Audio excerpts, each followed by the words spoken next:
Okay, good evening everyone.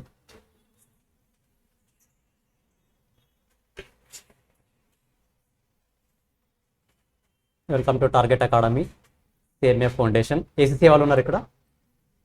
ACC ఉన్నారా? Only CMA ఫౌండేషనా? Okay, batch 3నా బ్యాచ్ 2నా మీది? బ్యాచ్ 2నా? ఓకే. మీరు, నా పేరు వచ్చేసి విశ్వనాథ్. మీకు సిఎంఏ ఫౌండేషన్లో paper 4 stats and maths. Present మనం వచ్చేసి స్టాట్స్ స్టార్ట్ చేయబోతున్నాం. కాకపోతే దానికన్నా ముందు జస్ట్ మీకు ఎలా అనిపిస్తుంది యాజ్ ఆఫ్ నౌ క్లాసెస్ కానీ ఎవ్రీథింగ్ ఈజ్ ఓకే? ఓకేనా? సరే, స్టార్ట్ చేద్దాం. మీకు తెలిసినంత వరకు మీ లాంగ్వేజ్లో అసలు స్టాటిస్టిక్స్ అంటే ఏంటి? ఓకే, దానికన్నా ముందు అసలు పేపర్ ఎలా ఉంటుందో చూద్దాం ఒకసారి. ఓకేనా? Paper 4 statistics. యాక్చువల్గా మీకు పేపర్ 4లో టూ కాన్సెప్ట్స్ ఉంటాయి.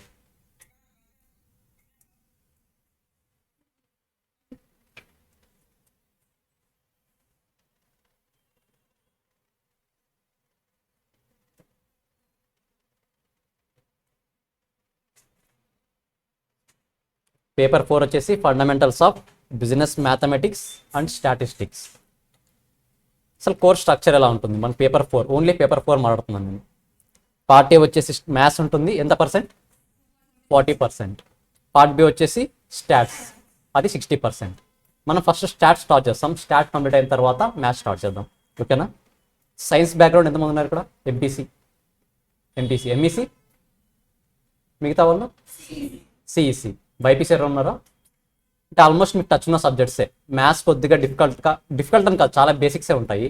ఇలాగ మనం బేసిక్స్ నుంచి నేర్చుకుంటాం, ప్రాబ్లం లేదు.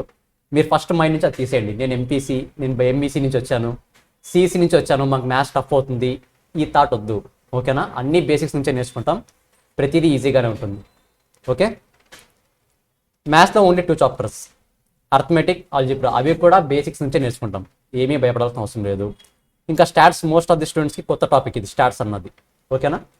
సో ఎప్పుడు అడ్వాన్స్ లెవెల్కి వెళ్ళాం, మనము బేసిక్స్ నుంచే స్టార్ట్ చేసి అడ్వాన్స్ లెవెల్కి వెళ్తాం. ఓకేనా? మీరు ఈరోజు ఓకే ఫస్ట్ 2-3 క్లాసెస్ అయిన తర్వాత మనకి మెయిన్ ఆయుధం ఏంటి మన ఎగ్జామ్స్కి? క్యాలిక్యులేటర్. ఓకేనా? As soon as possible calculator purchase చేయండి, మంచిది పర్చేస్ చేయండి. మరి సైంటిఫిక్ క్యాలిక్యులేటర్ కాదు, నార్మల్ క్యాలిక్యులేటర్. ఓకేనా? మీరు క్యాలిక్యులేటర్ తెచ్చామంటే క్యాలిక్యులేటర్ని ఎలా ఎఫెక్టివ్గా యూజ్ చేయాలో కూడా నేర్చుకున్నాం. ఎందుకంటే యుద్ధం ఏదో తెలిస్తే కాదు, ఆ యుద్ధాన్ని ఎలా, ఆయుధం ఏంటో తెలిస్తే కాదు, ఆయుధాన్ని ఎలా యూజ్ చేయాలో కూడా తెలియాలి కదా? అవునా కదా? మీకు ఆల్రెడీ తెలిసే ఉంటుంది.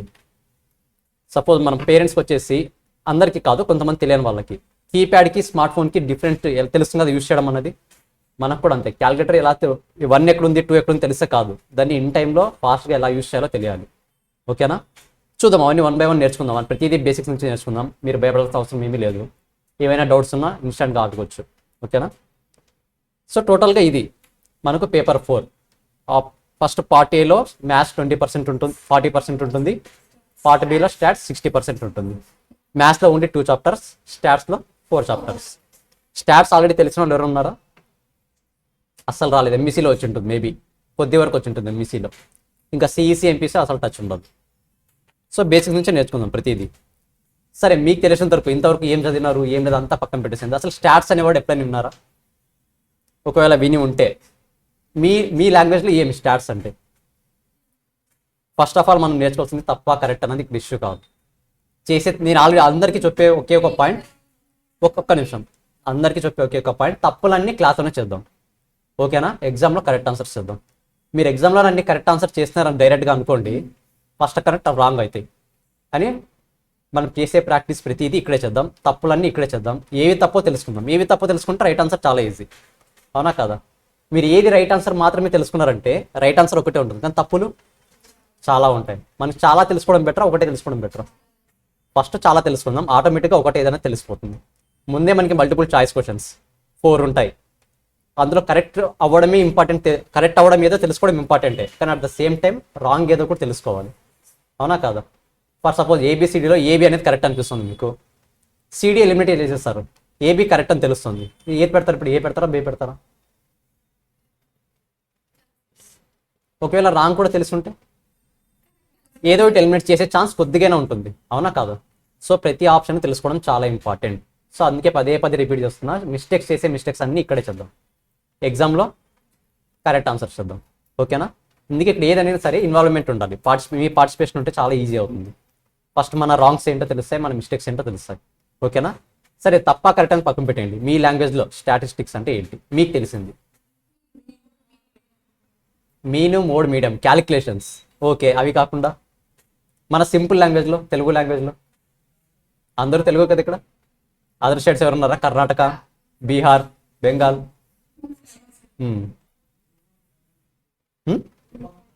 Group of data. ఓకే, ఇంకా ట్రై చేయండి. తప్ప రాంగా పక్కన పెట్టేయండి. కరెక్ట్ ఆన్సరా రాంగ్ ఆన్సర్ అని పక్కన పెట్టేసేయండి. మనకి కావాల్సింది ఇన్పుట్. అర్థం కాలేదు. డైలీ లైఫ్లో యూజ్ చేస్తాం స్టాటిస్టిక్స్. ఓకే, కరెక్టే, అది కరెక్టే. ఇంకా చెప్పారు గ్రూప్ ఆఫ్ డేటా అన్నారు, డైలీ లైఫ్లో యూజ్ చేసేది అన్నారు, మీను, మోడ్, మీడియం అని చెప్పారు. ఇంకా ఏం తెలుసు దీనికి? ఏదైనా అనాలిసిస్ చేయడానికి యూజ్ చేస్తాం. Okay, correct. ఇంకా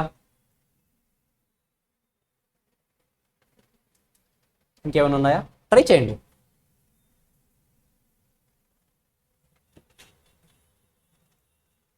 అంతేనా? సరే, చూద్దాం. ఒక్కొక్క ఎగ్జాంపుల్ చూద్దాం. అసలు స్టాటిస్టిక్స్ అనేది మన లైఫ్లో ఇంపార్టెంటా కాదా అన్నది చూద్దాం. ఓకేనా? ఇంపార్టెంట్ మన లైఫ్లో అవసరం లేకుండా చదివి యూజ్ ఉందా? మన లైఫ్లో అవసరం లేదంటే చదివి యూజ్ లేదు కదా. మనం ఇది స్టాటిస్టిక్స్ చదువుతున్నామంటే మన లైఫ్లో డెఫినెట్గా ఎక్కడో దగ్గర యూజ్ చేస్తున్నామనే కదా. మనం యూజ్ చేస్తున్నామంటే చిన్నప్పటి నుంచి యూజ్ చేస్తున్నాం. కాకపోతే దాని పేరు స్టాటిస్టిక్స్ అని మనకు తెలియదు, అంతే. చూద్దాం, డిఫరెంట్గా ఒక్కొక్క లెవెల్లో తెలుసుకుందాం. ఒక్కొక్క ఎగ్జాంపుల్ తీసుకుందాం. ఈరోజు మొత్తం మన లైఫ్లో ఎక్కడ యూజ్ చేస్తామో అనే ఎగ్జాంపుల్స్ మాత్రం తీసుకుందాం. ఓకేనా? ఈరోజు క్లాస్ వచ్చి సింపుల్గా ఇంట్రడక్షన్ టు స్టాటిస్టిక్స్. ఇక్కడ వరకు మీరు ఈ పేపర్ గురించి కానీ, పేపర్ 4 గురించి కానీ ఏమైనా అడగాలనుకుంటున్నారా? సిఎంఏలో పేపర్ 4 మ్యాథ్స్ అండ్ స్టాట్స్. దాంట్లో మనం స్టార్ట్ చేసింది స్టాట్స్ కంప్లీట్ అవ్వగానే మ్యాథ్స్ స్టార్ట్ అవుతుంది. ఓకేనా? స్టాట్స్ మ్యాథ్స్లో స్టాట్స్ ఎందుకు ఫస్ట్ స్టార్ట్ చేస్తున్నామంటే స్టాట్స్లో క్యాలిక్యులేషన్స్ చాలా సింపుల్గా ఉంటాయి కంపేర్ టు మ్యాథ్స్. అలానే మ్యాథ్స్ డిఫికల్ట్ అనట్లేదు. Compare to maths stats easy. చిన్న చిన్న క్యాలిక్యులేషన్స్ ఉంటాయి. ఒకవేళ అదర్ బ్యాక్గ్రౌండ్ నుంచి వచ్చిన ఎంపీసీ కాకుండా, ఎంపీసీ కాకుండా అదర్ బ్యాక్గ్రౌండ్ నుంచి వచ్చిన చిన్న చిన్న క్యాలిక్యులేషన్స్ కాబట్టి మీకు ఎక్స్పీరియన్స్ అవుతుంది ఫస్ట్. ఓకేనా? దాని తర్వాత మ్యాథ్స్ స్టార్ట్ చేసిన చాలా ఈజీ అయిపోతుంది. కానీ దాని మీనింగ్ మ్యాథ్స్ డిఫికల్ట్ అని కాదు. ఓకేనా? చూద్దాం. స్టాట్స్లో chapter 1 statistical representation of data. ఇంతకుముందు ఎవరు చెప్పారు కదా గ్రూప్ ఆఫ్ డేటా అని. ఆ గ్రూప్ ఏది, అసలు ఆ గ్రూప్స్ని ఎలా డివైడ్ చేయాలి, ఒక డేటాని ఇస్తే మనం ఎలా అనలైజ్ చేయాలి, వీటన్నింటి గురించి నేర్చుకుందాం. ఓకేనా? మీరు ఇంతవరకు ఓట్ వేసారా? ఇంకా లేదా? సరే, ఒకవేళ మనం ఓట్ వేయాలనుకుంటే ఏ పార్టీకి వేయాలనుకుంటాం? ఇక్కడ పార్టీని ఏం అడగట్లేదు. పార్టీ ఏ, పార్టీ బి, పార్టీ సి. ఓకేనా? మీరు ఏ పార్టీకి వేస్తారు? ఏకి వేస్తారా? ఎందుకు?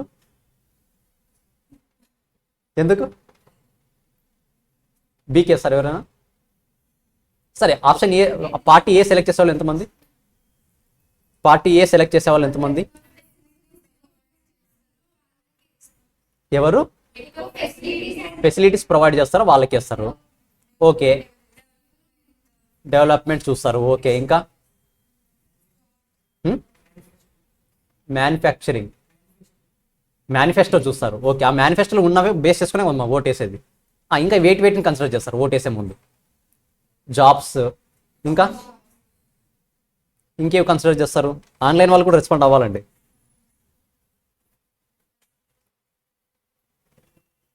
సార్ వాయిస్ క్లియర్గా లేదు, ఒక్క నిమిషం.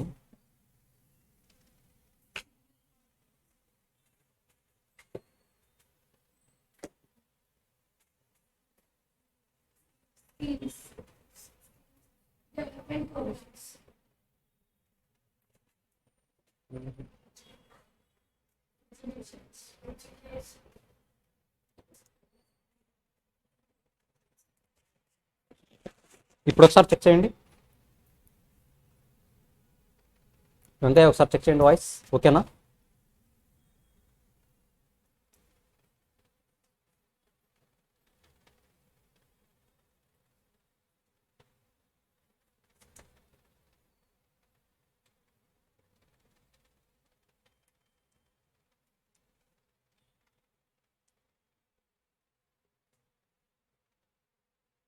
సరే చెప్పండి ఇంకా.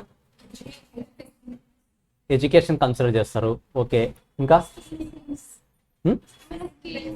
స్కీమ్స్, ఇంకా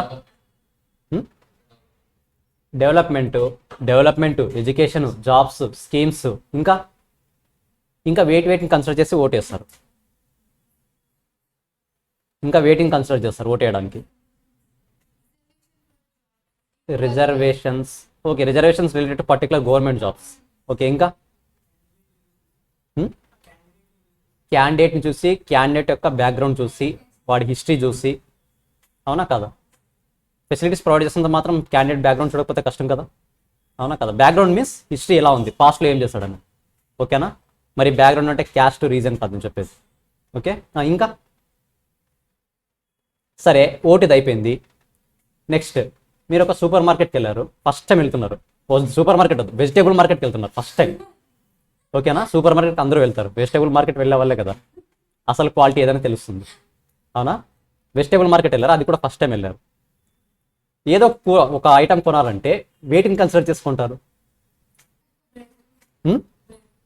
రేట్, ఓకే, ఒక ఫ్యాక్టర్. ఇంకా మీరు ఐటమ్ని కొనాలా వద్దా అని దేని బేస్ మీద తీసుకుంటారు. అందులో ఫస్ట్ వన్, ఓకే, ఫ్రెష్ ఉందా లేదా ఐటమ్, ప్లస్ రేట్. ఇంకా ఇంకేవి కన్సిడర్ చేస్తారు. వెళ్ళారా వెళ్ళారా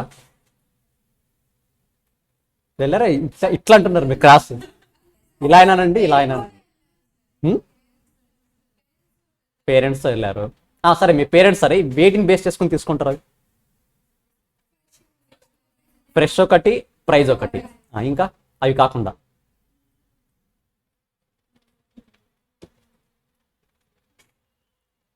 సరే ఐటమ్ ఫ్రెష్ ఉందా లేదని ఎట్లా తెలుస్తుంది మీకు. ఆ ప్రైస్ వ్యాలిడా కాదని ఎలా తెలుస్తుంది, అంటే రీజనబుల్ ప్రైజా కాదని ఎలా తెలుస్తుంది.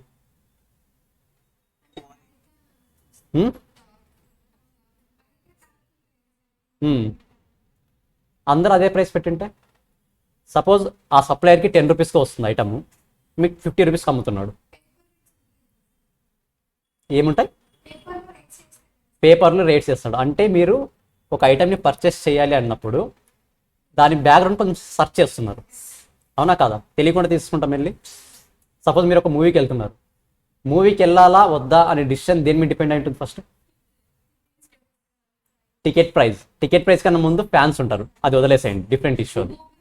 అది కాకుండా మూవీ బాగుందా లేదా అంటే దాని హిస్టరీ సెర్చ్ చేస్తున్నారు, ఆల్రెడీ దాని మీద ఉన్న ఫీడ్బ్యాక్ ఏంటంటే సెర్చ్ చేస్తున్నారు, రివ్యూ చూస్తున్నారు, మూవీ బాగుందా లేదా. ఇంకా సెకండ్ టికెట్ రేట్స్, తర్వాత ఇంకేం చూస్తారు. మూవీలో హీరో ఎవరు, హీరోయిన్ ఎవరు, అవునా కదా. వాళ్ళే కదా ఫ్యాన్స్ మెయిన్గా ఉన్నది. అవి కాకుండా ఇంకా ఏం చూస్తారు. సీరియల్స్ చూస్తారా, నిజం చెప్పండి, చూస్తారు కదా. ఒక సీరియల్ని చూడాలా వద్దా అనడాన్ని ఎలా డిసైడ్ చేస్తారు. నంబర్ ఆఫ్ సీరియల్స్ ఉన్నాయి కదా, మీరు చూస్తున్నారో అర్థమైపోయింది నాకు. ఆ సీరియల్ని పర్టికులర్గా చూడడానికి రీజన్ ఏంటి. ట్విస్ట్లు అంటే చూస్తున్నారు, అంతే కదా. అంటే నంబర్ ఆఫ్ సీరియల్స్ ఉన్నప్పుడు దాంట్లో ఏ సీరియల్ సెలెక్ట్ చేయాలనుకున్నారో మీరు సెలెక్ట్ చేసుకుంటున్నారు. దాన్ని దేన్ని బేస్ చేసుకుని సెలెక్ట్ చేసుకుంటున్నారు. సమ్ ఫ్యాక్టర్స్ తీసుకుంటారు. ఆ ఫ్యాక్టర్స్ తీసుకుంటున్నారంటే మిగతా సీరియల్లో కూడా ఆ ఫ్యాక్టర్స్ కన్సిడర్ చేసినట్టే కదా.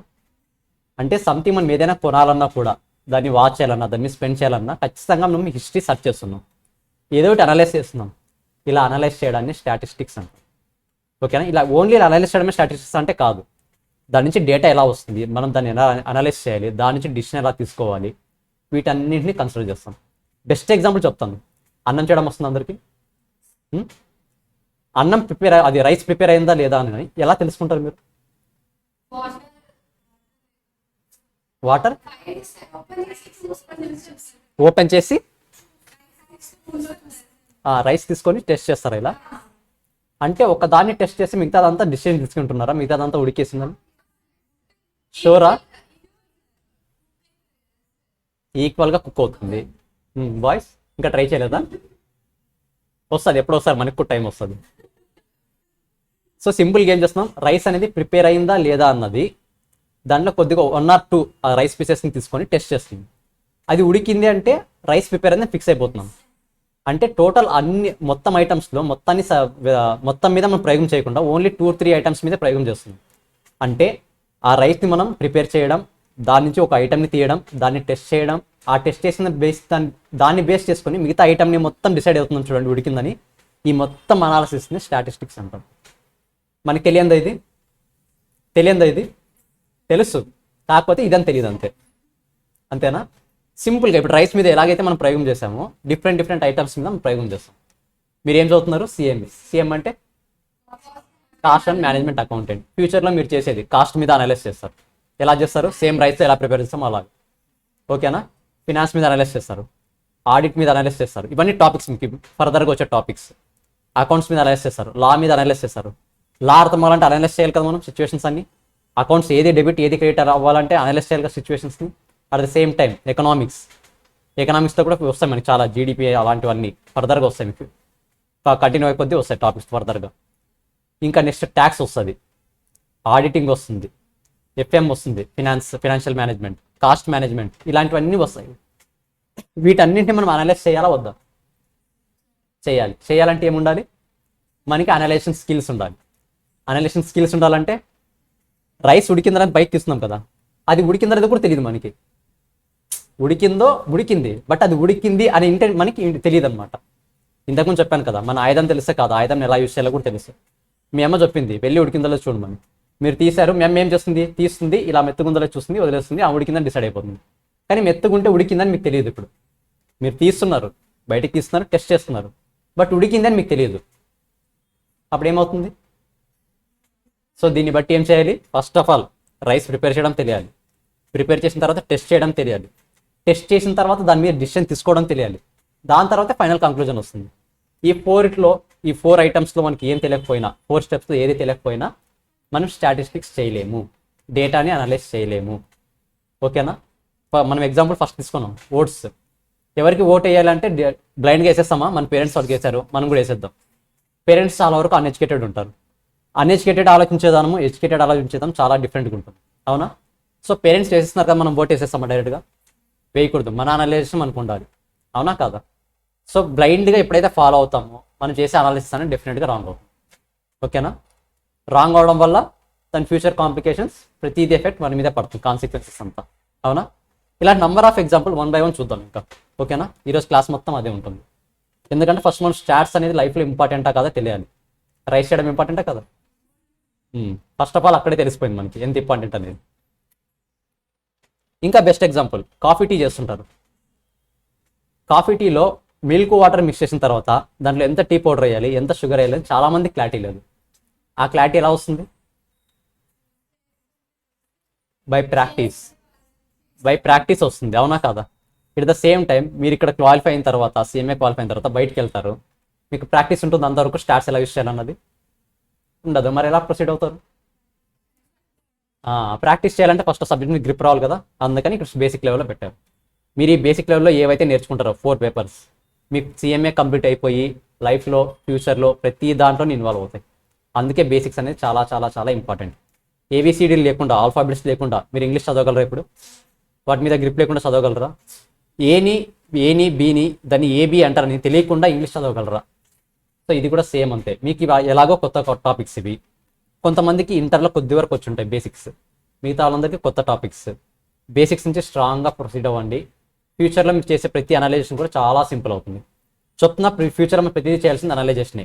ఈవెన్ అకౌంట్స్ అయినా, లా అయినా, ఎకనామిక్స్ అయినా, ఫ్యూచర్లో వచ్చే ఆడిట్ అయినా, ట్యాక్స్ అయినా, ప్రతిదీ అనలైజేషన్ మీద బేస్ ఉంటుంది ప్రతి క్వశ్చన్. ఓకేనా? అందులో మనం స్ట్రాంగ్ అవ్వాలంటే ఇక్కడ స్ట్రాంగ్ అవ్వాలి. ఓకేనా? చూద్దాం 1 by 1 ఎగ్జాంపుల్. చదవండి ఒకసారి. ఏదైనా ప్లాన్ చేస్తున్నారా? ఎవరైనా బ్యాచ్ స్టార్టింగ్ అవుట్ చేయట్లేదా? పోనీ ఇంతకుముందు చేశారు కదా, ఇంతకుముందు కూడా చేయలేదు ఎప్పుడు? ఇంకా చేయరా? ఫ్యూచర్లో కూడా ఫ్యూచర్లో చేస్తారా? సరే, ఎక్కడికి? ఏదైనా ఫ్యామిలీ ట్రిప్ ఎక్కడికి ప్లాన్ చేస్తారు? వెళ్తే సరే మీరు సీఎంఏ క్వాలిఫై అయిపోయారు, మంచి ప్యాకేజ్ వచ్చింది. ఫస్ట్ ప్యాకేజ్తో మీ పేరెంట్స్ని ఎక్కడికో తీసుకెళ్ళాలనుకుంటున్నారు. కాశీనా, షిరిడీనా, పోనీ వేరే ప్లాన్స్ ఏమైనా ఉన్నాయా?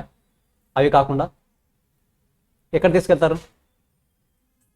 మీరు ఎక్కడ తీసుకెళ్తారు? కేరళ.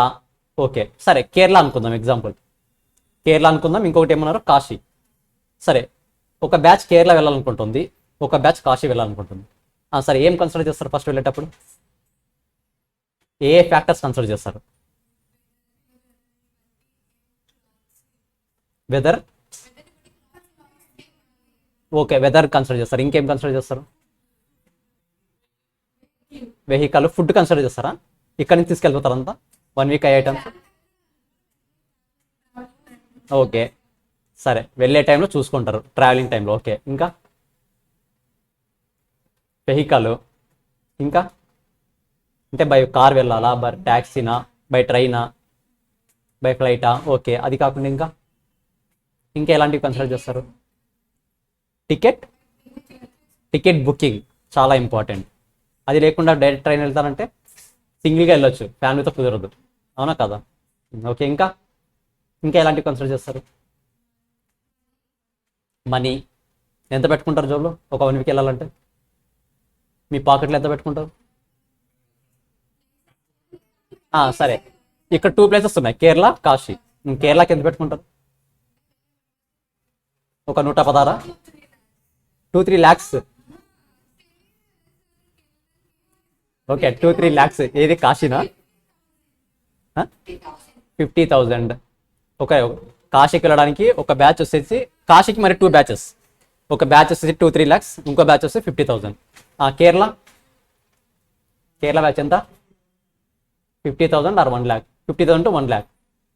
సరే, కాస్ట్ ఇంత పెట్టుకున్నారు, అమౌంట్ ఇంత పాకెట్లో పెట్టుకుంటున్నారు. ఫర్దర్ నెక్స్ట్ స్టెప్, ఎవరిని ఇన్వైట్ చేస్తారు ఫ్యామిలీ అంటే? ఓన్లీ అమ్మ నాన్న అంతేనా? ముగ్గురు వెళ్ళిపోతారా? మీ రిలేటివ్స్, ఫ్రెండ్స్ కూడానా? ఫ్యామిలీ ట్రిప్లో ఇంక్లూడ్ చేస్తారా? ఓకే, ఫ్రెండ్స్ కూడా. ఇంకా సరే, నెంబర్ ఆఫ్ పర్సన్స్ డిసైడ్ అయిపోయారు. నెంబర్ ఆఫ్ పర్సన్ని బట్టి వెహికల్ బుక్ చేస్తారా? వెహికల్ని book number of person book చేస్తారా?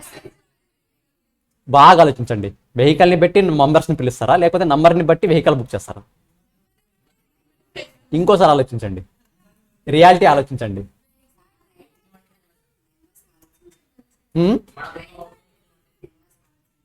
ట్రైన్లో వెళ్తే ఆలోచించాము. ఒకవేళ ట్యాక్సీ అనుకోండి ఫర్ ఎగ్జాంపుల్, ఎందుకంటే ఫ్యామిలీ ట్రిప్స్ అన్నవి ఆల్వేస్ మనము ఓన్ వెహికల్లోనే వెళ్తాం. ఓన్ వెహికల్ కానీ రెంటెడ్ వెహికల్ కానీ, పబ్లిక్ ట్రాన్స్పోర్ట్ అంత ప్రిఫర్ చేయం మోస్ట్లీ. వెహికల్ని బట్టి మెంబర్స్ని కన్సిడర్ చేస్తారా? ఫర్ సపోజ్ మీ ఇంట్లో 8 members ఉన్నారు అనుకోండి, ఓకేనా? 1 by 1 వెళ్దాం. సపోజ్ మీ ఇంట్లో 8 members ఉన్నారు అనుకోండి, ఓకేనా? నార్మల్ కార్ బుక్ చేస్తారు, ఓలాలో కానీ ఊబర్లో కానీ, లేకపోతే మీరు బయట రెంటెడ్ కానీ. మామూలుగా ఎంత మెంబర్స్ పడతారు కార్లో? నార్మల్ కార్లో ఎక్స్క్లూడింగ్ డ్రైవర్ 4 members, అవునా? 4+1 అది. మీ ఫ్యామిలీలో 8 members ఉన్నారు, ఇప్పుడు ఎన్ని కార్స్ బుక్ చేయాలి? 2 కార్సా? లేకపోతే పెద్దది బుక్ చేస్తారా? పెద్దది ఏ ఉన్నాయి, ఇన్నోవా అలాంటివి ఉన్నాయి. ఇన్నోవా కానీ, లేకపోతే ఇంకా కొన్ని కార్స్ ఉన్నాయి, అవి ఎంత ఉంటాయి? 7+1 ఉంటాయి, అవునా కాదు? మరి 8 members ఉన్నాం కదా. డ్రైవర్ ఆల్వేస్ మనమే అంటే వర్కౌట్ అవుతుందా? లాంగ్ జర్నీస్ మనం చేయగలమా? అడ్జస్ట్ అవుతారా? సరే, 9 ఉన్నారు ఇప్పుడు, ఇంకొకరిని అడ్జస్ట్ చేస్తారా?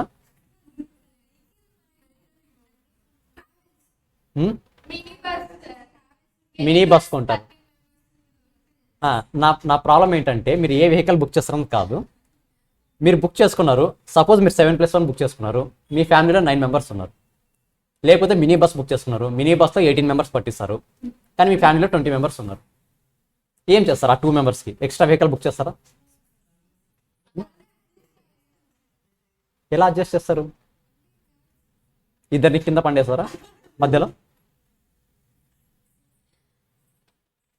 ఎలా అడ్జస్ట్ చేస్తారు? మీ జనరల్గా జరిగేది చెప్పండి. మెంబర్స్ని బట్టి వెహికల్ బుక్ చేస్తామా? మరి ఇందాక వెహికల్ని బట్టి మెంబర్స్ అన్నారు.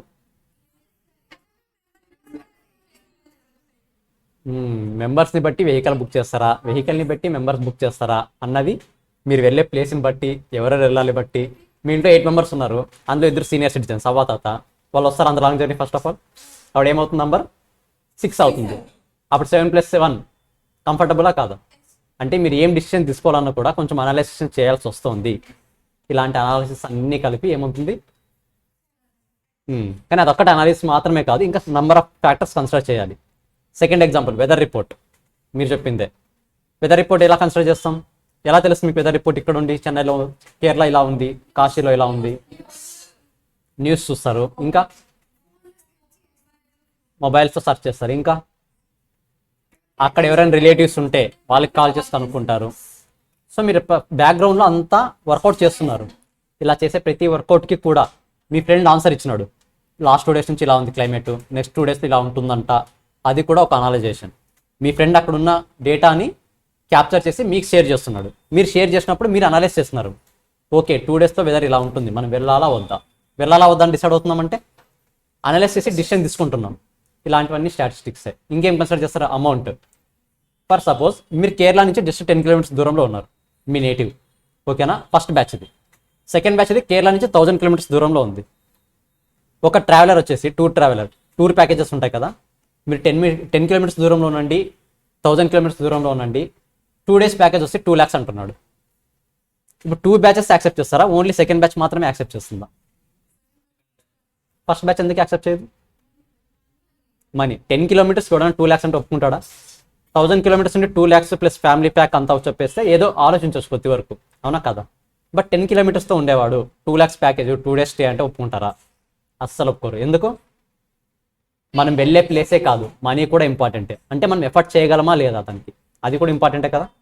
సో వెదర్ రిపోర్ట్ కన్సిడర్ చేస్తున్నాం, అలాగే మనీ కన్సిడర్ చేస్తున్నాం, ఎవరు రావాలో కన్సిడర్ చేస్తున్నాం, ఎవరు వస్తే ఏ వెహికల్ బుక్ చేయాలో కన్సిడర్ చేస్తున్నాం. ఇంకేవి కన్సిడర్ చేస్తారు?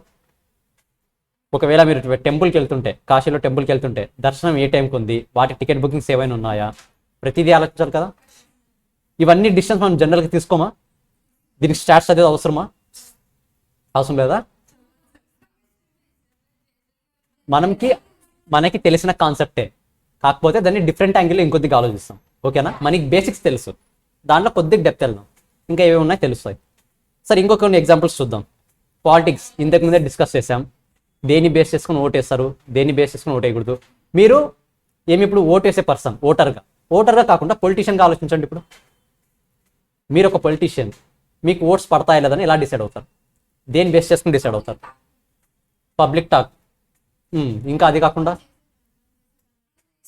మనం ఏమైనా డెవలప్ చేసామా లేదా అన్నది ఆలోచిస్తాం. మన బ్యాక్గ్రౌండ్, ఓకే, మనం పాస్ట్లో ఏం చేసాము, ఓకే, పీపుల్ నీడ్స్. మీద ఏమన్నారు? హామీలు, మనం ఇచ్చే ప్రామిసెస్, పాస్ట్లోకి ఇచ్చిన ప్రామిస్ ఫుల్ఫిల్ చేసామా లేదా, మెయిన్ ఇట్ కావాల్సింది అదే కదా. ఇంకా ఏం ఆలోచిస్తాం? ఇప్పుడు సింపుల్గా మీరు పొలిటీషియన్, రిపోర్టింగ్ ఉంది, ఓట్స్ పడతాయి లేదా, ఏం బేస్ చేసుకుని డిసైడ్ అవుతారు? మీకు కాన్ఫిడెన్స్ రావాలా, నాకు ఓట్స్ పడుతున్నాయని. పోనీ కాన్ఫిడెన్స్ ఉన్నది పోతుంది, ఓట్స్ పడట్లేదని. ఈ రెండు రావాలన్నా దేని బేస్ చేసుకుని చెప్తారు? పీపుల్ చెప్పేది ఆల్వేస్ ట్రూనా? మనకు కావాల్సింది ఫ్యాక్ట్స్, కావాల్సింది ఓన్లీ ఫ్యాక్ట్స్. ఎందుకంటే ఇప్పుడు నాకు ఒక ఫ్రెండ్, నేను ఒక పొలిటీషియన్ని, నాకు ఒక ఫ్రెండ్ ఉన్నాడు, నేను ఫ్రెండ్కి అడిగాను, అరే ఎట్లుందిరా టాక్ అంటే, నీకేం బాగాలేదురా, నువ్వు నెక్స్ట్ టైం నువ్వు అవుట్ అని చెప్తాడు డైరెక్ట్. ఏమని చెప్తాడు? బాగాలేకున్నా కూడా బాగుందనే చెప్తాడు, అవునా కదా. ఇప్పుడు నేను అతన్ని కన్సల్ట్ చేసేసి డైరెక్ట్గా ఎంట్రీ ఇవ్వచ్చా? నేనే సీఎం అయిపోయాను డైరెక్ట్గా అని ముందు రోజే పోస్ట్ పెట్టేస్తాను, నైట్ నేను సీఎం అయిపోయాను, అందరికి థ్యాంక్స్ చెప్తూ ఒక మెసేజ్ పెట్టేస్తాను. చేయొచ్చు అట్లా? ఫ్రెండ్స్ చెప్తున్నది ఇంటెన్షనా ఫ్యాక్ట్సా? ఇంటెన్షన్స్ని ఎప్పుడు నమ్మకూడదు. మనకి కావాల్సింది ఏది? ఫ్యాక్ట్స్. మీరు ఇంటెన్షన్స్ని బట్టి ప్రొసీడ్ అయ్యారనుకోండి, ఖచ్చితంగా ఓడిపోతారు. ఎందుకంటే మీరు ఎవరు కడతారు పబ్లిక్ టాక్ అంటే? మీ రిలేటివ్స్నో, మీ చుట్టాలనో, మీ సరౌండింగ్స్లో ఉన్న పర్సన్స్నో. వాళ్ళందరూ ఏం చెప్తారు? డెఫినెట్గా మీకే ఇస్తామంటారు. వాళ్ళని బేస్ చేసుకొని స్టేట్ మొత్తం డిసైడ్ అవ్వచ్చా? అవ్వకూడదు. ఇంటెన్షన్స్ కాదు మనం ఫాలో అవ్వాల్సింది, ఫ్యాక్ట్స్. ఓకేనా? సరే, ఇది తెలియదు, అప్పుడు మీరు ఏం ఫాలో అవుతారు? అప్పుడు ఇది కన్సిడర్ చేయొచ్చు, ఒక పాయింట్ కన్సిడర్ చేయొచ్చు, దాన్ని ఒక్కటే కన్సిడర్ చేయకూడదు అంటున్నా. మనం కన్సిడర్ చేసే పాయింట్లో అదొకటి అయి ఉండొచ్చు, బట్ అదొక్కటే ఫ్యాక్ట్ కాదు, అదొక్కటే పాయింట్ కాదు అంటున్నా. వీటితో పాటు ఇంకేవి కన్సిడర్ చేస్తారు? ఏవి కన్సిడర్ చేస్తారు?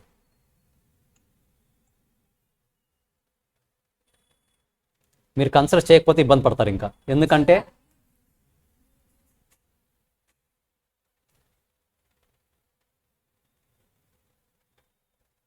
ఓకే, మీరు ఈరోజు తీసుకునే డిసిషన్ మీదే మీ పొలిటికల్ కెరీర్ అనేది డిపెండ్ అయి ఉంటుంది. ఇప్పుడు ఏ ఫ్యాక్ట్స్ కన్సిడర్ చేస్తారు? న్యూస్ ఛానల్స్ ఓపెన్ చేస్తారా? వస్తుంది న్యూస్ ఛానల్లో. ఒక ఛానల్ పెడితే ఒక పార్టీ ఉంటుంది, ఇంకో ఛానల్ పెడితే ఇంకో పార్టీ ఉంటుంది. మరి మీ పార్టీ ఏది? ఈ ఒక ఛానల్ పెడితే మీకు డెడ్లీ ఆపోజిట్ ఉంటుంది, ఇంకో ఛానల్ పెడితే 100% మీకు పాజిటివ్ ఉంటుంది. మరి ఏది నమ్మాలి? అనలైజ్ చేయాలి. అనలైజ్ చేయాలంటే మన హార్ట్కి మనం అడగాలి, నిజంగా చేసామా లేదా. కొంతమంది ఓటర్స్ అన్నది దేన్ని బేస్ చేసుకుని ఓటేసినా ఫైనల్గా ఇందులోనూ సేమ్ ఉంటారు. కానీ కొంతమంది జెన్యున్గా వేసేవాళ్ళు ఉంటారు. ఆ జెన్యున్ ఓట్స్ మిమ్మల్ని గెలిపిస్తాయి. ఎక్కడైనా ఏ పొలిటీషియన్ అయినా అంతే. ఓకేనా? ఆ పార్టీలోనూ తాగి ఓటేసే వాళ్ళు ఉంటారు, ఈ పార్టీలోనూ తాగి ఓటేసే వాళ్ళు ఉంటారు. కానీ జెన్యున్గా ఆలోచించే వాళ్ళు కామన్గా కొంతమంది ఉంటారు. వాళ్ళు ఎవరికైతే వేస్తారో వాళ్ళకి ఎక్కువ ఓట్స్ పడతాయి. ఓకేనా? సో మీరు పాలిటిక్స్లో నాకు ఓట్ పడుతుందా లేదా అని డిసైడ్ అవ్వాలంటే మీరు కూడా ఏమైనా చేస్తున్నారు, నేను పాస్ట్ ఏమైనా చేశాను లేదా, నా మీద ఒక గుడ్ విల్ ఉందా లేదా, గుడ్ విల్ అంటే మంచి పేరు ఉందా లేదా, దాన్ని బేస్ చేసుకుని ఉంటుంది. ఎగ్జాంపుల్ ఇంకోటి చూద్దాం ఏమైనా ఉన్నాయి ఇంకా. కోవిడ్-19 అండ్ ఒలింపిక్స్ వచ్చిందా? కోవిడ్ ఉన్నారా? రాని అదృష్టవంతులు ఎవరైనా? ఎవరు లేరా? అందరికి వచ్చిందా? రాలేదా? ఎవరికి రాలేదా? అందరు అదృష్టవంతులే. బో ఓకే, సరే. ఏమైంది అసలు కోవిడ్లో? అసలు కోవిడ్ అంటే ఎందుకు అంత భయం? వైరస్ స్ప్రెడ్డింగ్ ఎక్కువ ఉంటే భయపడిపోతామా? మామూలుగా చూద్దాం. కోవిడ్ టైంలో మనం జరిగింది 2019, 2020, 2021, 2022, ఆల్మోస్ట్ 4 ఇయర్స్. 19లో ఎక్కువ భయపడ్డారా? 2022లో ఎక్కువ భయపడుతున్నారా? 19లో ఎక్కువ భయపడ్డారు. ఎందుకు? Starting stage. At the same time మనకు కోవిడ్ గురించి హిస్టరీ తెలియదు. మెయిన్ ఇంటెన్షన్ అదా కాదా? సో అప్పుడు ఏం చేస్తాం? ఎవరు చెప్తే అది నమ్మేస్తాం, ఎవరు ఏం చెప్పినా నమ్మేస్తాం. పక్కింటి కోవిడ్ వచ్చిపోయాడు, కోవిడ్ రాకుండా వచ్చిపోయినాడంటే కోవిడే ఇంకా ఫిక్స్. అవునా కాదా? ఎందుకంటే మనకు హిస్టరీ తెలియదు, అసలు దాని సిమ్టమ్స్ ఏంటో తెలియదు. ఒక్కో రోజు ఒక్కో సిమ్టమ్స్, ఒక్కో న్యూస్ ఛానల్ ఒక్కో విధంగా బీభత్సం సృష్టించింది. అవునా కాదా? ఏది నిజమో తెలియదు, ఏది అబద్ధమో తెలియదు. వాళ్ళు ఏం చెప్తే అది నమ్మాల్సిందే. అంతేనా? అంతే. అవునా కాదా? ఎందుకు అలా నమ్మాల్సి వచ్చింది? మనకు ఐడియా లేదు కాబట్టి. 2019, 2020 వ్యాక్సిన్స్ వచ్చాయి. వ్యాక్సిన్ వేసుకుంటే క్యూర్ అయిపోయాము.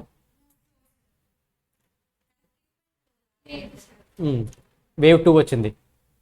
అవునా? సెకండ్ వేవ్ వచ్చిందా లేదా? మనకి ఫస్ట్ కేసులో కోవిడ్ ఫస్ట్ వేవ్ వచ్చినప్పుడు ఎక్కువ డేంజర్ అయ్యి ఎక్కువ భయపడ్డామా? సెకండ్ వేవ్లో ఎక్కువ భయపడ్డామా?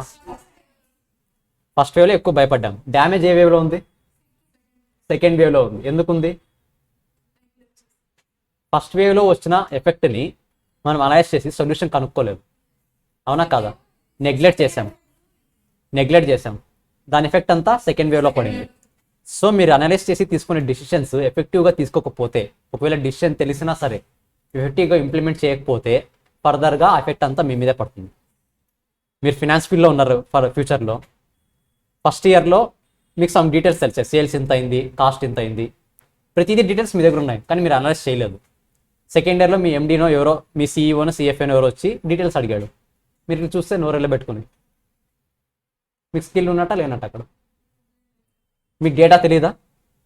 తెలుసు, కానీ దాన్ని ఎలా అనలైజ్ చేయాలో తెలియదు, ఎలా ఇంటర్ప్రిట్ చేయాలో తెలియదు, ఇంటర్ప్రిట్ చేసిన దాన్ని ఎలా కన్వే చేయాలో తెలియదు. కమ్యూనికేషన్. అవునా కాదా? సో ప్రతిదీ మనం తీసుకునే డిసిషన్స్ కానీ, మనకు తెలిసిన డేటా కానీ, దాని నుంచి మనం సంథింగ్ నేర్చుకోవాలి. కోవిడ్ ఫస్ట్ వేవ్ వచ్చింది, దాని నుంచి సంథింగ్ నేర్చుకుంటే సెకండ్ వేవ్లో అంత డ్యామేజ్ జరిగేది కాదేమో. అవునా? కోవిడ్ సెకండ్ వేవ్ వచ్చింది, దాని నుంచి చాలా నేర్చుకున్నారు. థర్డ్ వేవ్ వచ్చింది, ఏమైనా అయిందా? డ్యామేజ్ అయింది, చాలా తగ్గింది, చాలా తక్కువ. ఇప్పుడు ఆల్రెడీ ఫోర్త్ వేవ్ అంటున్నారు. అసలు ఆ భయం ఉందా మనకి? వచ్చినా డేర్ చేయగలంలే, ఎదిరించగలంలే అన్న కాన్ఫిడెన్స్ ఉంది. సో ఏమైనా సరే ఎక్స్పీరియన్స్ని బట్టి మనం ఒక డిసిషన్ తీసుకోగలం. అవునా కదా? ఇలాంటివన్నీ తీసుకోవాలంటే మనకి ఫస్ట్గా కావాల్సింది దాన్ని ఎక్స్పీరియన్స్ అవ్వాలి, అంటే ప్రాక్టికల్గా ప్రాక్టీస్ చేయాలి మనం. అట్ ద సేమ్ టైం దాని నుంచి మనం సంథింగ్ నేర్చుకోవాలి. ఒలింపిక్స్ ఐడియా ఉందా? ఎప్పుడు? 2020లో 2020లో జపాన్లో జరగాల్సింది. ప్రతిదీ అరేంజ్ చేస్తారు, ఒక్కటి కూడా ఇంకా బ్యాలెన్స్ లేదు. ప్లేయర్స్ అదర్ కంట్రీస్ నుంచి జపాన్కి రావడం మాత్రమే బ్యాలెన్స్. కానీ 10 days ముందు రిపోర్ట్ వచ్చింది, కోవిడ్ ఎక్కువ స్ప్రెడ్ అవుతుంది కాబట్టి మేము ఒలింపిక్స్ని కండక్ట్ చేయలేము. ప్రతిదీ అరేంజ్మెంట్స్ ఓవర్, ఓన్లీ ప్లేయర్స్ మాత్రమే రావాలి ఇంకా స్టేడియంస్కి. 10 days ముందు అన్ని అరేంజ్మెంట్స్ తర్వాత ఒలింపిక్స్ అరేంజ్ చేయాలంటే క్రోర్స్లో అవుతుంది, అవునా కదా? ప్రతిదీ అరేంజ్ చేయాలి, లేదంటే దాని గుడ్ విల్ పోతుంది. కానీ 10 days ముందు మరి క్యాన్సిల్ చేశారు, 10-15 days ముందు క్యాన్సిల్ చేశారు. ఎందుకు రీజన్? కోవిడ్ ఉంది. సరే కోవిడ్ ఉంది, దానివల్ల ఎఫెక్ట్ 2019లో వచ్చింది కోవిడ్, మరి 20లో డిసైడ్ అవ్వచ్చు కదా, వద్దులే 20లో తర్వాత పెడదామని. వాళ్ళకి 10 days ముందు ఒక రిపోర్ట్ తీసుకున్నారు. ఆ రిపోర్ట్లో ఏం చూసారంటే జపాన్లో సిచ్యువేషన్ ఏంటి, ఎంతమంది ఉన్నారు జపాన్లో, ఎంతమందికి స్ప్రెడ్ అయింది, ఎంతమంది రికవర్ అవుతున్నారు, ఎంతమంది ఆల్రెడీ రికవర్ అయ్యారు, దాని డెత్ రేట్ ఎలా ఉంది, స్ప్రెడ్డింగ్ రేట్ ఎలా ఉంది, వీటన్నింటినీ కన్సిడర్ చేస్తున్నారా? వీటన్నింటి రిపోర్ట్ ఎక్కడ వస్తుంది వాళ్ళకి?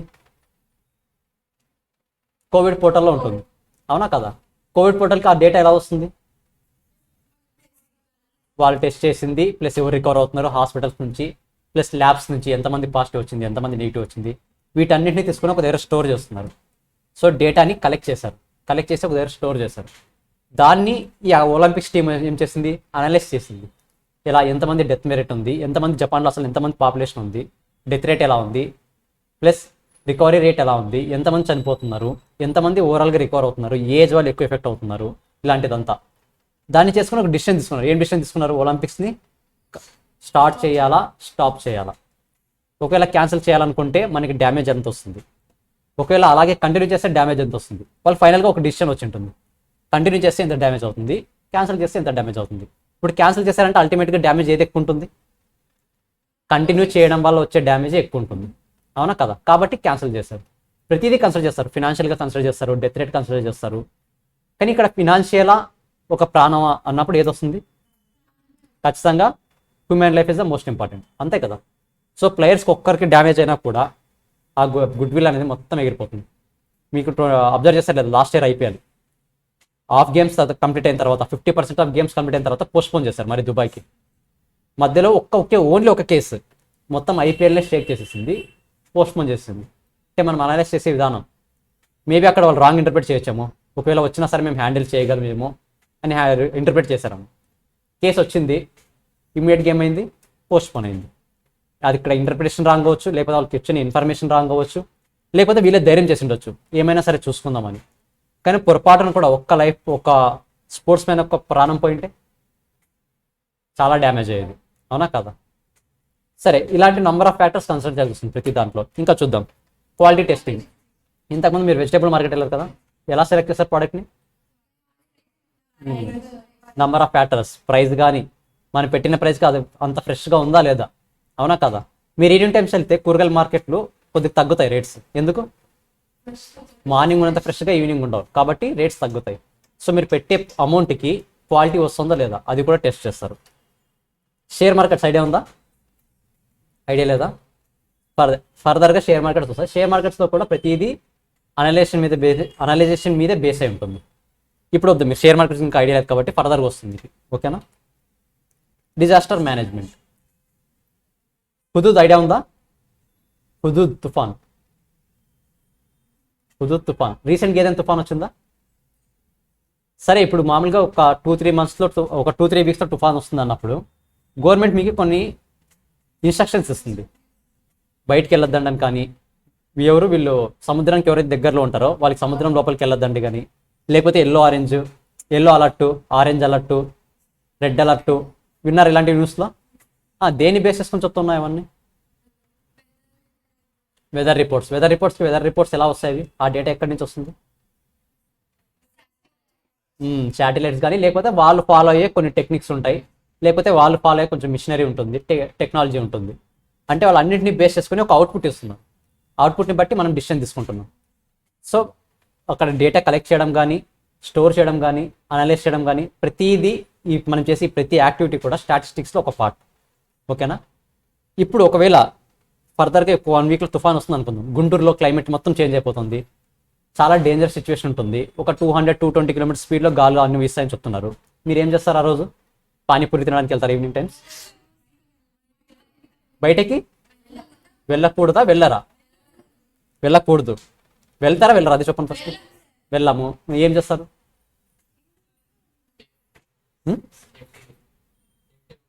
సేఫ్ సేఫ్ పొజిషన్లో ఉంటారు. ఎక్కడో దగ్గర కాలేజ్ కానీ, హాస్టల్స్ కానీ, పీజీస్ కానీ, ఇంట్లో కానీ మీకు ఎక్కడ పాసిబిలిటీ ఉంటే అక్కడ. సో మీకు ఆల్రెడీ ఒక ఇన్ఫర్మేషన్ వచ్చింది కాబట్టి మీరు ప్రికాషన్స్ తీసుకుంటున్నారు, అవునా కదా? ఒకవేళ మీకు ఆ రిపోర్ట్ లేదంటే, మీకు ఆ హిస్టరీ తెలియదంటే, అసలు తుఫాన్ గురించి ఏం తెలియదంటే కేర్ తీసుకుంటారా? తీసుకోరు. సో స్టాటిస్టిక్ తెలియకపోవడం వల్ల కూడా ఫ్యూచర్లో ఇలాంటి డ్యామేజెస్ చాలా జరుగుతాయి. ఓకేనా? మీ దగ్గర రిపోర్ట్ ఉంది, రిపోర్ట్ని ఎలా అనలైజ్ చేయాలో తెలియదు, ఏం చేస్తారు అప్పుడు? మీకు రిపోర్ట్ వచ్చింది, నెక్స్ట్ 2 డేస్లో గుంటూరులో సిచ్యువేషన్ ఎలా ఉంటుందన్నది మీ దగ్గర రిపోర్ట్ ఉంది మొబైల్లో, మీ రిపోర్ట్ని ఎలా అనలైజ్ చేయాలో తెలియదు. అప్పుడు ఏం చేస్తారు? బయటకు వెళ్తారు లేదా? బయటకు వెళ్తే డ్యామేజ్ అవుతుందా లేదా? సో అనలైజ్ చేయడం కూడా చాలా ఇంపార్టెంట్. కలెక్ట్ చేయడం ఇంపార్టెంట్, కలెక్ట్ చేసిన దాన్ని ఫ్రేమ్ చేయడం ఇంపార్టెంట్, ఫ్రేమ్ చేసిన దాన్ని అనలైజ్ చేయడం ఇంపార్టెంట్, అనలైజ్ చేసిన దాన్ని డిసిషన్ తీసుకోవడం కూడా ఇంపార్టెంట్. అనలైజ్ చేశారు, అర్థమైంది చాలా డేంజర్ అని, అయినా సరే బయటికి పానీపూరి తినడానికి వెళ్ళారు, డిసిషన్ తీసుకున్నారు, డేంజర్ అని తెలిసిన డిసిషన్ తీసుకున్నారు, అవునా కదా? సో ప్రతిదీ ఇంపార్టెంటే.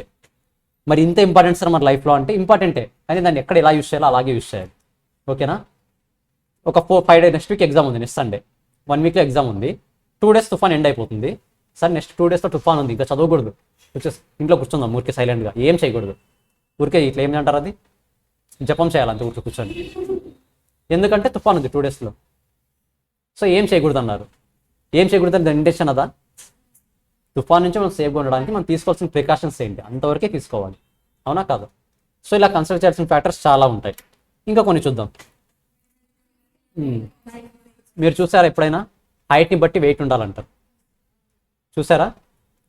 జస్ట్ ఈరోజు పాయింట్ మాత్రం చెప్పుకుందాం, రేపు అనలైజ్ ఎలా చేయాలో చూద్దాం. ఓకేనా? రేపు ఆన్లైన్లో ఓపెన్ చేసి మనం ఈరోజు చూసినవన్నీ ప్రాక్టికల్గా ఓపెన్ చేసి చూద్దాం. ఓకేనా? 1 by 1. Disease, predicting A disease, ఇంతకుముందు అన్నాం కరోనా అని, కరోనా తర్వాత కొన్ని వేరియంట్స్ వచ్చినాయి, అవునా కదా? ఒమిక్రాన్ వేరియంట్ అని డిఫరెంట్గా వచ్చినాయి. వాటన్నింటిని ఎలా అనలైజ్ చేస్తున్నారు వీళ్ళు? ఆ డిసీజ్కి ఉండే క్యారెక్టర్స్ ఏంటి, ఆ క్యారెక్టర్ని బట్టి అసలు ఇది కరోనా కాదని టెస్ట్, బ్లడ్ టెస్ట్ చేస్తారు. మీకు బ్లడ్ టెస్ట్ చేసి దీనికి ఏది టైఫాయిడా లేకపోతే ఇంకోటి ఏమన్నా వచ్చిందా, మలేరియా వచ్చిందా, ఎలా డిసైడ్ అవుతుందంటే దానికి ఒక క్యారెక్టర్ ఉంటుంది, ఆ క్యారెక్టర్ని బట్టి డిసైడ్ అవుతాం.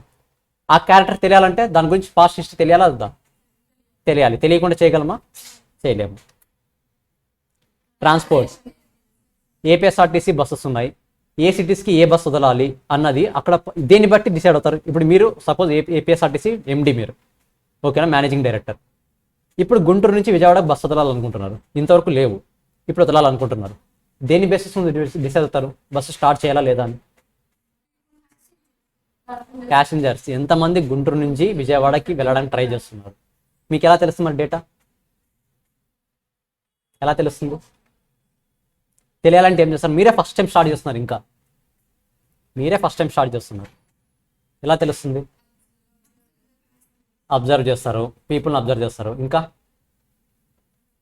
సర్వే చేస్తారు. మెయిన్గా సర్వే చేస్తే మీకు రిక్వైర్మెంట్, సపోజ్ విజయవాడ నుంచి మీకు గుంటూరు నుంచి మీకు ఏ బస్సెస్ ఉంటే మీకు ఫెసిలిటీ ఉంటుంది, విజయవాడ, అమరావతి, నర్సరావుపేట, 3 ఆప్షన్స్ పెట్టారు. 3 ఆప్షన్స్ వాళ్ళు ఏదో ఒకటి సెలెక్ట్ చేస్తారు. సో దాన్ని బట్టి ఎంతమంది ఏ దాన్ని ప్రిఫర్ చేస్తున్నారో దాన్ని బట్టి డిసిషన్ తీసుకుంటారు. ఛాన్స్ ఉందా లేదా? ఉంది. మీ ఫ్యామిలీ మెంబర్స్లో మీరు చుట్టాలు అందరికీ అడుగుతారు ఎక్కడ ఎక్కువ రిక్వైర్మెంట్ ఉంటుంది, మీకు తెలిసిన నాలెడ్జ్ ఏంటి అంటే నాలెడ్జ్ని వాళ్ళు ఒక పర్సన్ నుంచి తెలిసిన నాలెడ్జ్ని మీరు తీసుకుంటున్నారు, అవునా కదా? అంటే నాలెడ్జ్ షేరింగ్, దీన్ని బట్టి డిసైడ్ అవుతారా లేదా?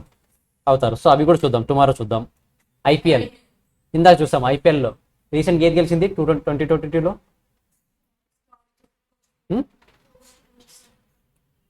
కాదు, 2022లో ఐపీఎల్ జరిగిందా? దాంట్లో ఐపీఎల్లో ఏ టీం గెలిచింది? గుజరాత్. ఐపీఎల్ ఇంట్రెస్ట్ లేదా? చూడరా? ఓకే, మామూలుగా తెలియదు కాబట్టి ఓకే, మనం రేపు అనలైజ్ చేద్దాం. అది కూడా గుజరాత్ టైటన్స్ గెలిచింది.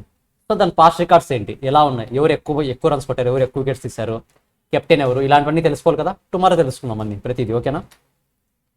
ట్రాఫిక్, ఇందాక మీరు అన్నారు కేరళ కానీ కాశీ కానీ వెళ్ళాలి, వర్షాలు పడుతున్నాయి, తుఫాన్లు ఉన్నాయి, ట్రాఫిక్ జామ్ అయ్యే ఛాన్స్ ఉంది, మరి వెళ్ళాలా వద్దా? వెళ్ళాలంటే ఎన్ని డేస్ ఆగి వెళ్ళాలి?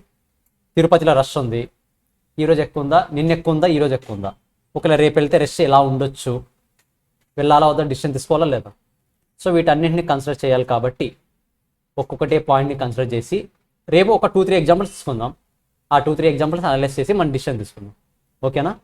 సో సింపుల్గా చెప్పాలంటే స్టాటిస్టిక్స్ అనే మన లైఫ్లో ఎంత ఇంపార్టెంట్ అనడానికి జస్ట్ ఎగ్జాంపుల్ ఇది. నేను రియల్ లైఫ్లో చెప్పాను. మనం ప్రాక్టికల్గా చూసేది మన కెరీర్ లైఫ్లో ఫినాన్స్ కానీ, కాస్ట్ కానీ, ట్యాక్స్ కానీ, ఆడిట్ కానీ ఏదైనా అవ్వచ్చు, అకౌంట్స్ కానీ, లా కానీ ఏదైనా అవ్వచ్చు అది. ఓకేనా? సో ఈ ప్రాక్టికల్గా ఎలా చూస్తామన్నది రేపు డిస్కస్ చేద్దాం. ఇంతవరకు జరిగిన దాంట్లో ఏమైనా డౌట్స్ ఉన్నాయా? Any doubt you can ask. Try చేయండి, అట్లీస్ట్ డౌట్స్ ఏమైనా ఉన్నాయేమో. చెప్తున్నాగా చేసే తప్పులన్నీ ఇక్కడే చేద్దాం. ఏ టాపిక్ అయినా సరే, ఏ సబ్జెక్ట్స్ అయినా సరే వీలైన ఎక్కువ తప్పులు ఇక్కడే చేయండి. ఓకేనా? ఎగ్జామ్లో వెళ్ళి ట్రై చేస్తారా డైరెక్ట్గా, మీ ఫస్ట్ తప్పు అదే అవుతుంది. మీరు అలా ఆలోచించడమే తప్పు. ఓకేనా? అక్కడే మొత్తం మార్క్స్ అన్నీ ఎగిరిపోతాయి, డౌటే లేదు. ఓకేనా? ఈ ఎగ్జామ్ అనే కదా, ఏ ఎగ్జామ్ అయినా సరే. మీరు 10th ఇంటర్ రాశారు కదా, ప్రాక్టీస్ చేయకుండా రాశారా? అట్లీస్ట్ 1 టైం అయినా ప్రాక్టీస్ చేస్తుంటారు కదా. ప్రాక్టీస్ చేయకుండా అట్లీస్ట్ క్లాస్ అయినా విని ఉంటారు కదా. క్లాస్ వినకుండా రాయగలమా? అవి రాయలేము. సో ప్రతిదీ ఏం తప్పులు చేస్తే ఇక్కడే చేద్దాం, ఇక్కడే చేద్దాం. ప్రతిదీ ఇక్కడే సాల్వ్ చేసేసుకుందాం. ఫ్యూచర్ అనేది ఎక్సలెంట్గా ఉంటుంది, డౌటే పడాల్సిన అవసరం లేదు. కానీ ఈ 2-3 ఇయర్స్ అనేది మనం డెడికేటివ్గా ఉండాలి. మరీ 100% డెడికేషన్ అవసరమా అంటే అవసరం లేదు. ఎంజాయ్ చేయాల్సిన టైంలో ఎంజాయ్ చేయండి, చదవాల్సిన టైంలో చదవండి. ఇప్పుడు క్లాస్ టైం చదువుకుందాం, ఇంటికి వెళ్ళాక వర్క్ ఏమైనా ఉంటే చూసుకుందాం. ఏ వర్క్? క్లాస్ రూమ్కి సంబంధించిన వర్క్. దాని తర్వాత ఎంజాయ్ చేద్దాం. ఓకేనా? సో సింపుల్గా ఇది. రేపటి నుంచి ప్రాక్టికల్గా ఎలా ఇంప్లిమెంట్ చేస్తాం అన్నది నేర్చుకుందాం. ఫర్దర్గా క్యాలిక్యులేటర్స్ కొనండి వీలైనంత తొందరగా. ఒకసారి క్యాలిక్యులేటర్స్ చూపించండి, మీ దగ్గర ఏమున్నాయి? ఆ సింపుల్ క్యాలిక్యులేటర్ ఒకసారి. క్యాషియోలో కానీ నార్మల్గా సిటిజన్స్ క్యాలిక్యులేటర్స్ వస్తాయి, అలాంటివి మీరు అలాంటివి తీసుకోండి. సైంటిఫిక్ క్యాలిక్యులేటర్స్ వద్దు. షార్ట్ కట్స్ యూస్ చేసి క్యాల్సీని ఎలా యూస్ చేయాలి, క్యాలిక్యులేటర్లో షార్ట్ కట్స్ ఎలా యూస్ చేయాలని కూడా నేర్చుకుందాం ఫర్దర్. ఓకేనా? వీలైనంత తొందరగా కొనండి. వితిన్ 2 డేస్లో అందరి దగ్గర క్యాల్సీస్ ఉండాలి. ఓకేనా? అందరితో ఉన్నాయి ఆల్రెడీ. చెప్తున్నా, మీకు ఎగ్జామ్లో పెన్ను లేకపోతే పెన్ను ఎవరని ఇస్తారు, క్యాలిక్యులేటర్ ఎవరు ఇవ్వరు. ఎందుకంటే ఒకటే తెస్తారు వాళ్ళు. అవునా కదా? 2 పెట్టుకొస్తారా? ఈ పాకెట్లో ఒకటి, ఈ పాకెట్లో ఒకటి, పైన ఒకటి. పాసిబుల్ అవుతుందా? పెన్స్ కావాలంటే ఇస్తారు, క్యాలిక్యులేటర్స్ ఎవరు ఇవ్వరు. ఓకేనా? మీరు క్యాలిక్యులేటర్ లేకుండా ఒక్క లా తప్ప ఏ సబ్జెక్ట్ చేయలేదు. లాలో థియరీ అంతా, కానీ మిగతా సబ్జెక్ట్స్ అన్ని అకౌంట్స్ క్యాలిక్యులేటర్ కావాలి. తర్వాత ఏది ఉంది? ఎకనామిక్స్లో కూడా కొన్ని ప్రాబ్లమ్స్ వస్తాయి, అక్కడ లైట్గా చాలా తక్కువ వస్తాయి. ప్లస్ స్టాట్స్, మ్యాథ్స్ క్యాలిక్యులేటర్ లేకుండా వర్క్ అవ్వదు. ఇంకా అకౌంట్స్ ఎలాగో క్యాలిక్యులేటర్ కావాల్సిందే, డౌట్ లేదు దాంట్లో. సేమ్ అలాగే మ్యాథ్స్, స్టాట్స్ కూడా. ఇంతవరకు ఇంటర్లో ఏం చేస్తారు? మ్యాథ్స్ మీరు ఓన్గా క్యాలిక్యులేట్ చేస్తారు కదా, మీకు హెడ్ ఎక్ ఉండదు. ఇప్పుడు ప్రతిదీ క్యాలిక్యులేటర్. ఆఫ్టర్ సమ్ ఇయర్స్ తర్వాత, 2-3 ఇయర్స్ తర్వాత ఎలా అవుతుందంటే 100 + 120 ఎంత? 100 + 120 220. చెప్పారు కదా ఆన్సర్. ఆఫ్టర్ 2-3 ఇయర్స్ చూడండి, క్యాలిక్యులేటర్ టెస్ట్ చేసుకుని చెప్తారు. మరి మీరు అలా హ్యాబిట్యూట్ అవుతుంది క్యాలిక్యులేటర్ అని, అలా అవ్వాలి కూడా. అదే దాని ఇంటెన్షన్ చిన్న చిన్న క్యాలిక్యులేటర్స్ కూడా క్యాలిక్యులేటర్లో చేసి చూడడానికి కాదు, మనం అలా హ్యాబిట్ అవుతాం. మనకు అలా హ్యాబిట్ అలా డెవలప్ అవుతుంది. ఎందుకంటే ప్రతి దాంట్లోనే ఉంటుంది. ట్యాక్స్లోనూ కావాలి, అకౌంట్స్లో కావాలి, కాస్టింగ్, ఎఫ్ఎం, స్టాట్స్, మ్యాథ్స్, ప్రతిదీ క్యాలిక్యులేషన్స్. ఓకేనా? అలా డెవలప్ చేసుకున్నాం, అవుదాం కూడా. కాకపోతే బేసిక్స్ అనేది చాలా స్ట్రాంగ్ పడాలి, షార్ట్ కట్స్ బాగా తెలియాలి, అవి కూడా నేర్చుకుందాం. సో వీలైనంత తొందరగా క్యాలిక్యులేటర్స్ కొనండి. వితిన్ 2 డేస్లో క్యాలిక్యులేటర్స్ ఉన్నారు అందరి దగ్గర. ఓకేనా? స్పెసిఫిక్గా ఏమైనా డౌట్స్ ఉన్నాయా? క్లోజ్ చేసేద్దామా? ఆన్లైన్ వాళ్ళు ఏమైనా స్పెసిఫిక్గా డౌట్స్ ఉన్నాయండి?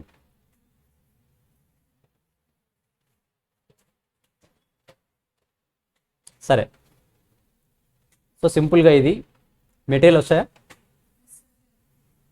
ఓకే. టుమారో మీకు తెలిసిన జస్ట్ స్టాటిస్టిక్స్ గురించి మీరు ఏమైనా అనలైజ్ చేయాలనుకుంటే ఇంకా అనలైజ్ చేయండి. టుమారో మిగతా డీటెయిల్స్ చూద్దాం. ఓకేనా? నెక్స్ట్ చూద్దాం. బాయ్. Recording stop.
ఒక నిమిషం పైకి వస్తారా?